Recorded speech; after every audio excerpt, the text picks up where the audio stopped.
జకరియా 9:12 బంధకములలో పడి ఉండి నిరీక్షణ గలవార్లరా, మీ కోటను మరలా ప్రవేశించుడి, రెండంతలుగా మీకు మేలు చేసేదనని నేడు నేను మీకు తెలియజేయుచున్నాను. గట్టిగా దేవునికి స్తోత్రం చెప్దాం.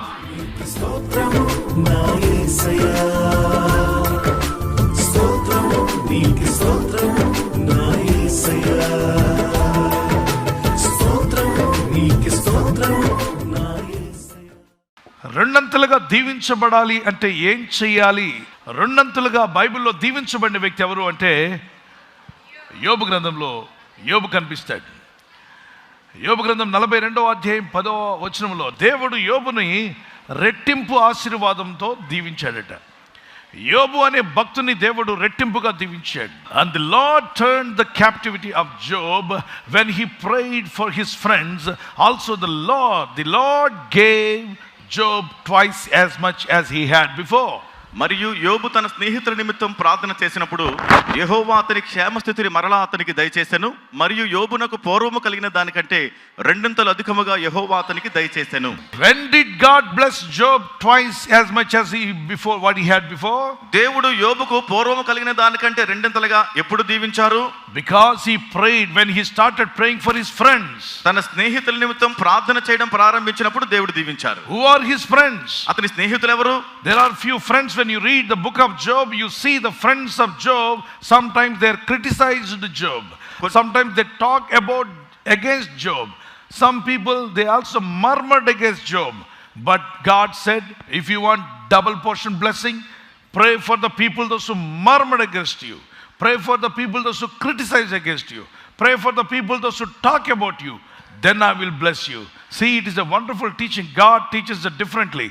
You have to pray not only for your friends, not only people those who love you, but you need to pray for the people those who are against you, those who criticize you, those who murmur against you, those who are trying to put you in trouble. ఇక్కడ ఒక పాఠాన్ని దేవుడు మనకు నేర్పిస్తున్నారు. మనకు స్నేహితుల కొరకు లేక మన యొక్క ప్రియమైన వారి కొరకు ప్రార్థించడం మాత్రమే కాకుండా నీకు విరోధంగా మాట్లాడేవారు, నిన్ను దూషించేవారు, నిన్ను అవమానపరిచే వారి కొరకు కూడా నువ్వు ప్రార్థించినప్పుడు రెండింతలుగా నువ్వు దీవించబడతావనే పాఠం మనం నేర్చుకోగలుగుతున్నాం. The prayer is the key. Prayer is the key for the humanity to receive heavenly blessings. పరలోకపు ఆశీర్వాదాలు పొందుకొనుటకు ఈ యొక్క ప్రార్థన అనేటువంటిది ఒక తాళపు చెవి లాంటిది. Mankind must understand the will of God and the mind of God. మానవులందరూ కూడా దేవుని చిత్తమేమైంది, దేవుని మనసు ఏమిటో అర్థం చేసుకోవాలి. The mankind must know the will of God, the mind of God. దేవుని చిత్తాన్ని, దేవుని మనసును మానవులందరూ తెలుసుకోవాలి. రెండంతలుగా దీవించబడిన వారిలో పేతురు ఉన్నాడు. పేతురు ఎంతగా దీవించబడ్డాడంటే 2 దోణెల నిండా 2 దోణెలు అనండి చేపలు పడ్డాయండి. ఒక్క చేప పడలేదు. రాత్రంతా ప్రయాసపడ్డాడు, తిరిగాడు, చేపలున్న దగ్గర వలేసాడు. చేపలు ఎక్కడ తిరుగుతాయో జాలరుడికి తెలుసు, మనకు తెలియదు. వల వేస్తే చేపలు పడతాయి. రాత్రంతా ప్రయాసపడ్డాడట. ఎవరు? ఒక్క చేప పడలా. చదవండి. సీమోను ఏలినవాడ, రాత్రంతయు మేము ప్రయాసపడితిమి కానీ మాకేమీ దొరకలేదు. ఆయనను నీ మాట చొప్పున వలవేతుమని ఆయనతో చెప్పారు. దేవునికి మహిమ కలుగును గాక. మాకైతే నమ్మకం లేదు జాబ్ వస్తుందని, ఇల్లు వస్తుందని, బండి వస్తుందని, చేపలు వస్తాయని. మేము ప్రయాసపడ్డాం, nothing happened. Now because of your word, నువ్వు చెప్పావు కాబట్టి నేను వల వేస్తానని చెప్పి వల వేశాడు. వల లాగుతుంటే రావట్లా. అది కొద్దిగా లోతులోకి వెళ్ళాడు. అసలు చేపలు చాలా లోతులోకి వెళ్ళి రాత్రంతా ప్రయాసపడినా చేపలు పడలా. చేపలు తిరిగే దగ్గర వేసినా, జాబ్ దొరికే దగ్గర ప్రయత్నించినా జాబ్ రాలా. వ్యాపారం చేసే దగ్గరికి వెళ్ళి వ్యాపారం చేసినా సక్సెస్ కాలే. ఇక్కడేంటి ఒడ్డు అంటే వేస్తే ఎలా వస్తాయని లావట్లేదు. అప్పుడు యాకోబు, యోహాను నా వల పోయిందిరా అంటే, పోయింది పో నీకు. ఏమిటి రావట్లేదంటే, నిన్నెవరేమన్నారు వల? యేసుప్రభు. అయినా పగటిపూట వలేస్తావా? రాత్రి చేపలు పడతాయి, తెల్లారు ఎక్కడ పడతాయి? ఇది తెల్లవారు పొద్దున 8 గంటల టైంలో చేపలు పడతాయి నీకు, ఎందుకు వేసావు వల? యేసుప్రభు వారు ఏమన్నారు? ఆయన జాలరుడు కాదు. ఆయన ఎప్పుడు చేపలు పట్టలేదు మన దగ్గరకు వచ్చి. ఆయన వేయమంటే వేస్తావా నువ్వు వల? ఏమో వేయమన్నాడు, వేశాను. లాగు, రావట్లేదు. పోయింది పో. ఏ బండకో, ఏ రాళ్లకో, ఏ పొదకో, ఏ గచ్చ పొదలకో నీ వల పట్టుకున్నట్టుంది. ఇంకా లాగితే వచ్చేది తాళ్ళు తప్ప వల రాదు, పోయింది నీ పని. అయితే ఇంకా 2-3 పిలిస్తే యాకోబు మనసు మార్చుకొని వచ్చాడు, యోహాను మనసు మార్చుకొని వచ్చాడు. అందరూ కలిసి గట్టిగా లాగుతూ ఉంటే వల పిగిలిపోతుందట. అనండి, వల పిగిలిపోతుంది. ఇంకా లాగి ప్రయత్నిస్తే పెద్ద పెద్ద చేపలు వల నిండా పడి ఉన్నాయి. వల నిండా చేపలు. ఈ చేపలను, ఇన్ని చేపలు జాలర్లు ఎప్పుడు చూడలా.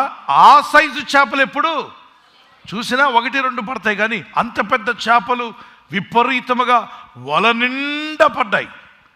వలలో కొన్ని పడతాయి, పావంతు అరవంతు పడతాయి, కానీ ఇక్కడ వల నిండా పిగిలిపోయేంతగా పడ్డాయి.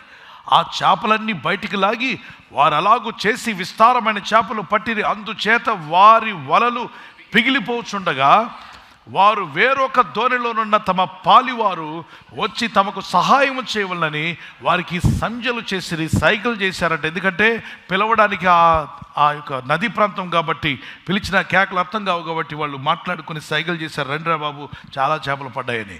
వారు వచ్చి 2 దోణెలు మునుగునట్లు నింపిరి. ఎన్ని చేపలండి? 1 దోణె 2 దోణెలా? 1 ఇళ్ళ 2 ఇళ్ళ? 1 బండ 2 బళ్ళ? డబుల్ బ్లెస్సింగా సింగిల్ బ్లెస్సింగా? హల్లెలూయా. ప్రయాసపడినప్పుడు 0. నీ స్వశక్తితో నీ సొంత ఎంత ప్రయాసపడినా ఏమీ రాలేదా? అయితే దేవుని దగ్గర మొరపెట్టి ప్రార్థించి దేవుని వాక్యానుసారంగా ప్రయత్నించు. 2 దోణెలు అనగా డబల్ రెట్టింపు దీవెన నీకు వచ్చునుగాక. దేవుని ప్రజలారా, అలా దోణెల నిండా చేపలు పడగానే పేతురు ఏం చేశాడో తెలుసా? ప్రభువా మీరు దిగండి, స్థలం సరిపోదు, చేపలు ఎక్కువ వచ్చేసాయి, మీరు కొంచెం బయట కూర్చుంటే ఈ చేపలు తీసుకెళ్ళి మార్కెట్కి వెళ్ళి అమ్ముకొని వస్తానంటాం. నేటి పేతురు అయితే, ఆ రోజు పేతురు ఏం చేశాడంటే యేసు వైపు తిరిగి చేపలను చూసిన వెంటనే అర్థమైపోయింది, ఈయన నిజంగా మనిషి కాదు, ఈయన దేవుడు మెస్సయ్య నా దగ్గరకు వచ్చాడు. ఆయన నోటి మాటకి ఎన్ని చేపలు పడ్డాయంటే, ఆయన మాటకు లోబడితే చేపలు పడని దగ్గర చేపలు పడ్డాయి. అవకాశం లేని దగ్గర అవకాశం వచ్చింది, దారి లేని దగ్గర దారి చూపించాడు, డోర్ లేని దగ్గర నీ కొరకు డోర్ ఆపర్చునిటీ తెరవగలడని నమ్మితే దేవునికి స్తోత్రం చెల్లించి దేవుని బిడ్డ పరిగెత్తుకుని వెళ్ళి యేసు పాదాల మీద సాష్టాంగపడ్డాడట. బంధకాల్లో, ఆర్థిక ఇబ్బందుల్లో, వ్యాధి రోగ బలహీనతలో ఏదో ఒక బలహీనత పట్టి నిన్ను పీడిస్తూ బాధిస్తూ ఉంటే నిరీక్షణ కలిగి లెగో, దేవుడు నాకు సాయం చేస్తాడని. అలాగే దేవుని ప్రార్థనా కోటలో ప్రవేశించు.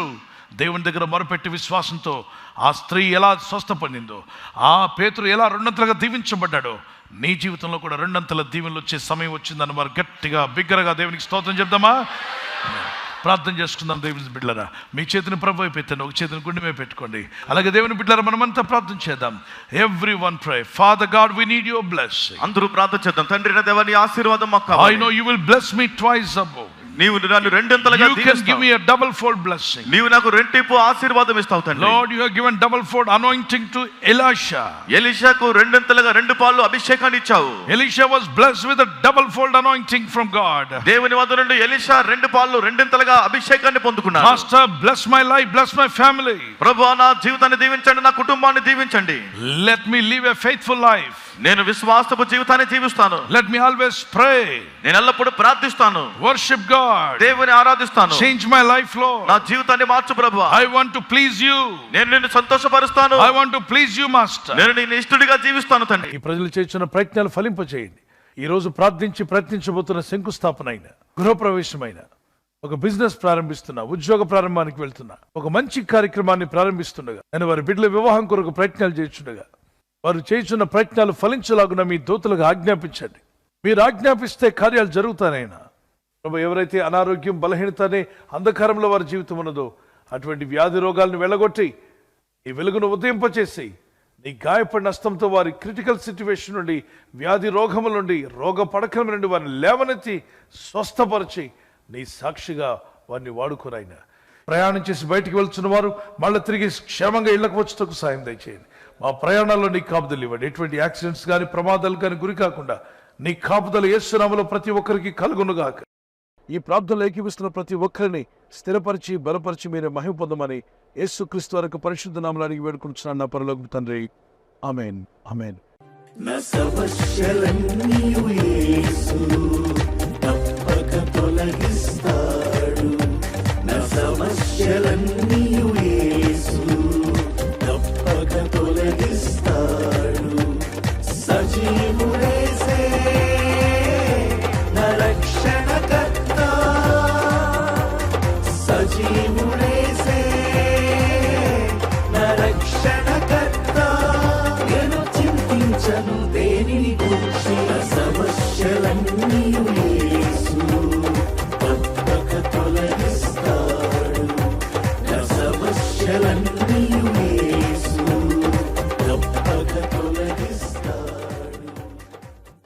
బర్త్డే జరుపుకునే వారికి God bless you. We wish you all the best. మీకు దేవుని యొక్క God's promise today. Isaiah chapter 49 verse 16. యెషయా గ్రంథం 49:16. చూడుము, నా అరచేతుల మీద నేను నిన్ను చెక్కియున్నాను, నీ ప్రాకారములు నిత్యము నా ఎదుట ఉన్నవి. చూడుము, నా అరచేతులు అన్నాడు. అనగా దేవుని అరచేతుల్లో మీ పేరును దేవుడు చెక్కుకున్నాడు. అయితే మిమ్మల్ని ఎన్నడూ ఆయన మరువడు. See, I have engraved you in the palm of my hands, and your walls are ever before me. So Word of God very clearly says He has engraved you, that means all of us, in His palm. ఆయన చేతుల్లో అరచేతుల్లో చెక్కున్నాడట. దేవుని కృపలో మీరు కాపాడబడుదురుగాక. దయాకిరీటం దేవుడు ధరింపచేసి మిమ్మల్ని ఆస్వాదించాలని మా ప్రార్థన. We wish you happy birthday to you, many more returns of the day. God bless you. Anniversary జరుపుకునే వారికి కృపను మీకు దేవుడు దయచేయునుగాక. మీరు వర్ధిల్లుదురుగాక. భార్య భర్తల మధ్యలో ఐక్యత, ఏక మనస్సు, ప్రేమానురాగాలు దేవుడు అనుగ్రహించి ఏక మనసుతో మీ కుటుంబాలు ముందుకు సాగాలని ప్రార్థిస్తున్నాను. మీకు వాగ్దానం లూకా సువార్త 2:14. ఆయనకి ఇష్టలైన మనుషులకు భూమి మీద సమాధానం కలుగును గాక. Peace to those on whom his favour rest. దేవుని ప్రేమ, దేవుని కృప మీ జీవితాల్లో, ఆయనకు దయ మీకు కలుగును గాక, సమాధానం కలుగును.